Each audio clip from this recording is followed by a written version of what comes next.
Halo, Assalamualaikum warahmatullahi wabarakatuh. Ya, bagi perempuan ataupun wanita, ya gatal-gatal di area vaginanya dan juga keputihan, ya ini bisa saja terjadi ya. Bisa mengenai siapa saja, baik muda, remaja, ataupun dewasa. Walaupun keputihan normal, ya tapi ada juga keputihan yang tidak normal. Apalagi pada penderita vaginitis, ya jadi keputihannya berbau tidak sedap, ya kemudian ada rasa gatal-gatal ya di vaginanya. Vagina ya secara alami dan normalnya memang memproduksi cairan, ya teksturnya itu bisa berubah-ubah ya selama siklus menstruasi. Pada kondisi tertentu ya cairan tadi bisa jumlahnya jadi banyak, ya jadi kental teksturnya, ya inilah disebut dengan keputihan. Tidak semua keputihan merupakan gejala vaginitis, itu yang perlu kita ketahui. Ketika mengalami vaginitis, ya sebaiknya harus diobati ya, apalagi kalau ibu hamil.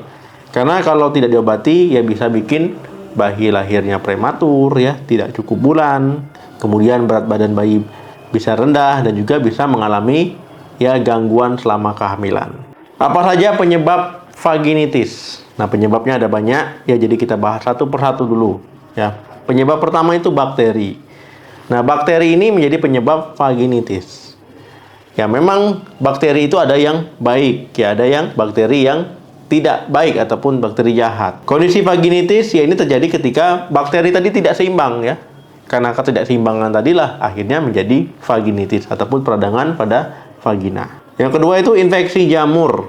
Nah, jamur ini menjadi penyebab peradangan pada vagina juga. Ya, ketika ya jamur tadi menginfeksi area vagina, kemudian muncullah gejala-gejala tadi.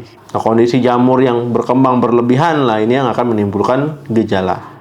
Yang ketiga, infeksi cacing kremi. Nah, jadi cacing kremi ini bisa juga menyebabkan vaginitis karena dia ya migrasi ya dari anus kemudian migrasi ke depan, ya akhirnya menginfeksi. Yang keempat itu akibat penyakit menular seksual, ya udah tahu lah teman-teman ya. Dan yang terakhir karena perubahan hormon ya, terutama hormon estrogen. Biasanya yaitu karena penurunan hormon estrogen akibat menopause ya, ataupun karena pengangkatan rahim. Ya, ini menjadi penyebab. Apa saja faktor resiko vaginitis? Nah, jadi ada beberapa faktor resiko ya kenapa orang bisa mengalami ataupun perempuan bisa terkena vaginitis. Yang pertama itu sering gonta-ganti pasangan ya, jadi berhubungan seksual yang tidak sehat. Yang kedua, menderita diabetes tipe 2, tetapi diabetesnya tidak terkontrol, artinya gula darahnya yang nggak teratur. Yang ketiga, ya sering membersihkan bagian dalam ya dari vagina, ataupun vagina dosing ya. Jadi nggak boleh sebenarnya sering-sering dibersihkan, karena itu bisa mengganggu ya flora normal di situ. Yang keempat, sering menggunakan celana dalam yang lembab dan juga yang ketat, ya jadi hati-hati.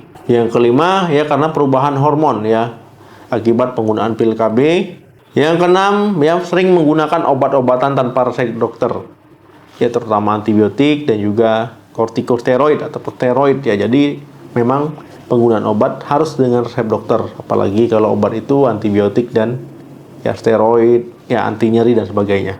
Apa saja gejala vaginitis? Nah, jadi gejalanya yang paling menonjol adalah gatal ya, gatal di area sekitar ya vagina, di vulvanya, labia mayora, labia minora, pokoknya gatal lah pokoknya di situ. Nah, kemudian bisa muncul keputihan ya yang berbau tidak sedap, artinya keputihannya tidak normal. Yang ketiga, kemerahan ya di sekitar area vagina. Dan biasanya nyeri, ya bisa muncul flek ataupun perdarahan sedikit ya. Dan yang paling umum ya nyeri saat buang air kecil dan nyeri saat berhubungan. Bagaimana pengobatan vaginitis? Nah, jadi pengobatan vaginitis ya ini berdasarkan penyebabnya. Apa penyebabnya? Ya baru bisa diobati. Ya misalkan penyebabnya bakteri, ya itu paling sering diberikan adalah metronidazole ya 3 kali 500 mg. Kalau penyebabnya jamur, yang paling sering digunakan adalah ketoconazole ya tablet ya 2 kali 200 mg.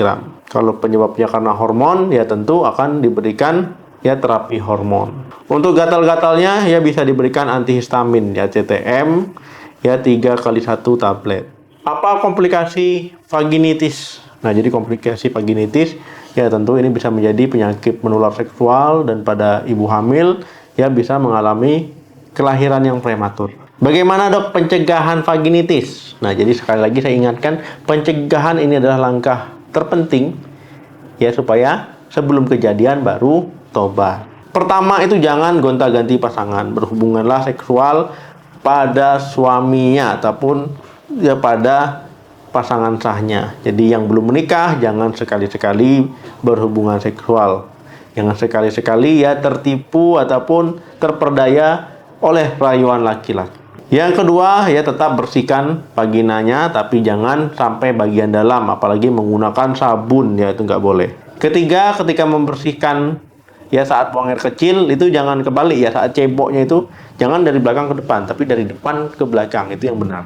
Yang keempat yaitu hindari menggunakan celana dalam yang lembab, celana dalam yang ketat ya, ataupun celana dalam yang basah ya, jadi keringkan dulu sebelum menggunakan celana. Kalau seandainya menggunakan celana dalam ya pilihlah yang berbahan dasar katun, jadi menyerap keringat ya, itu untuk mengurangi ya kalau celana dalamnya nanti lembab.